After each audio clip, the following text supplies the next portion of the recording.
partying still. And then remember, now this is the time, now this is where a boy comes in, unfortunately, the wrong type of boy.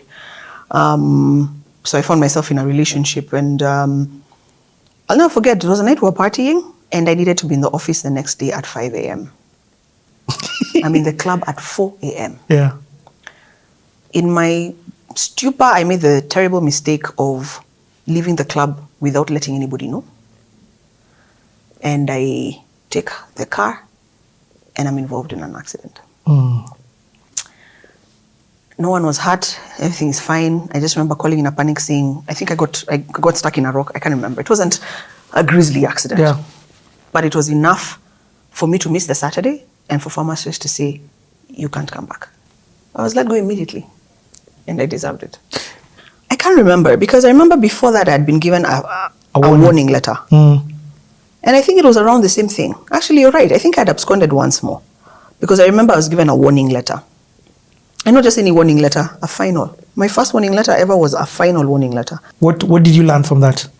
Men ain't shit, man. Because why was that man with me in the club at that time? He should have told me to go to work. Let me not blame the man, because that was also just... And I like saying this. Like, I didn't have any business dating at that age.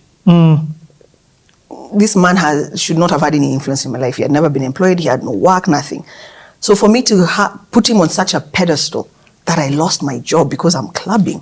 The first time actually in life I gained weight. After having her one day, I went through like a bad postpartum depression, and I lost a lot of weight. Like, you could see my collarbone. That's how skinny I was. And someone suggested that I go on the contraceptive. I think I was on it, the 3-month one, Depo. I went on the contraceptive. I was on it for like a year, and I gained my weight back. And I liked it. And as I was about to stop it, I got into a relationship with my ex-partner, and he was very intentional, you know. And I never really saw how big I was, because I was living with someone who loved every roll and every fat.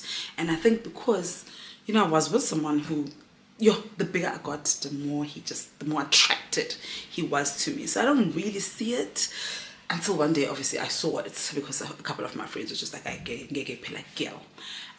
Also, I think I like fitted jeans, and I just had to keep going size up. So I was just like, oh, okay. You made me fat. Well, he didn't make me fat, but being with you and you being so attracted to me, thicker me, didn't make me feel like there was nothing wrong. You know, like being with someone who loves you as you are, which is great. But for me, I was just like, this is not who I am, and I need to. Being with you basically held me back a little bit. I'm blaming it on him.